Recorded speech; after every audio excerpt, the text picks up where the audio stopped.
చిత్తూరు జిల్లా పుంగనూరు నామినేషన్ కేంద్రాన్ని జిల్లా ఎస్పీ మణికంఠ సోమవారం మధ్యాహ్నం 3 గంటలకు పరిశీలించారు. ఈ సందర్భంగా ఎస్పీ మీడియాతో మాట్లాడుతూ ఎక్కడ అవాంఛనీయ ఘటనలు చోటు చేసుకోకుండా పటిష్టమైన చర్యలు తీసుకున్నామని అన్నారు. ప్రశాంత వాతావరణంలో ఎన్నికలు జరిగేందుకు బందోబస్తు ఏర్పాటు చేస్తామని అన్నారు. ఫెయిర్గా జరగడానికి అన్ని రకాల చర్యలు తీసుకుంటున్నాము. దీనిలో భాగంగానే ఈరోజు పుంగనూరు నియోజకవర్గంలో మనము నామినేషన్స్ ప్రక్రియ చూడడం జరిగింది. ఈ నామినేషన్స్ కూడా మనము కేంద్ర బలగాలని మరియు మన స్టేట్కి సంబంధించిన వాళ్ళని next district police force and special parties అందరితో వేసుకొని పలు అంచెలు వేసుకోవడం జరిగింది. ట్రాఫిక్ కూడా వీలైనంత స్టెప్స్ తీసుకొని తొందరగా క్లియర్ చేయడం చేశాము. ఎటువంటి వైలెన్స్ జరగకుండా ఎటువంటి లా అండ్ ఆర్డర్ ఇష్యూస్ రాకుండా ఉండడానికి ప్రతి చర్య తీసుకోవడం జరిగింది.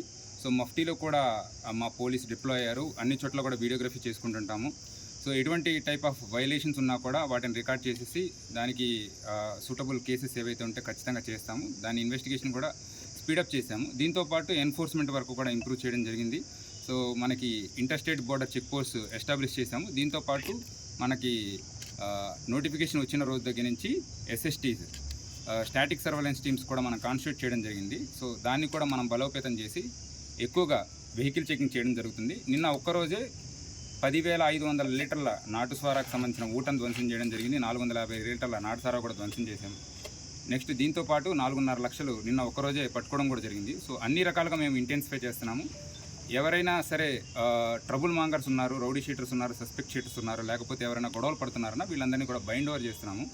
ఎవరైనా సరే వాటిని వైలేట్ చేసినట్లయితే ఖచ్చితంగా దానికి సంబంధించి 1 లక్ష రూపాయల వరకు బాండ్ ఉంటుంది, దాన్ని బ్రీచ్ చేయిస్తాము. అండ్ దానికి సంబంధించిన ఏదైతే సరే ఫైన్ ఉంటుందో ఆ ఫైన్ అమౌంట్ కూడా వేయించడం జరుగుతుంది. అండ్ ఎన్ఫోర్స్మెంట్ వర్క్లో భాగంగా ఎవరైతే సరే సారా కానీ కర్ణాటక నుంచి కానీ తమిళనాడు నుంచి కానీ మద్యం తీసుకొని వస్తుంటారు అక్రమంగా, వీళ్ళందరినీ కూడా అరెస్టులు చేస్తున్నాము. అండ్ దానికి ఒక నోటిఫైడ్ క్వాంటిటీ ఉంది. మోర్ దాన్ 10 లీటర్స్ కనుక ఉన్నట్లయితే ఎన్డీపీఎల్లో కూడా మనం రిమాండ్స్ పెడుతున్నాము. అండ్ సారాతో ఎవరైనా కాస్తున్నట్లున్నా లేకపోతే ఎవరైనా దొరికినా కూడా వాళ్ళందరినీ కూడా మనం జ్యుడిషియల్ రిమాండ్కి పంపించడం జరుగుతుంది. ప్రతి ఆస్పెక్ట్లోనూ మేము బలోపేతం చేస్తున్నాము. అండ్ ఓవరాల్గా అందరూ కూడా ముందుకు వచ్చి ఫ్రీ అండ్ ఫెయిర్ వాతావరణంలో వాళ్ళకున్న ఫ్రీడమ్ టు ఎక్స్ప్రెస్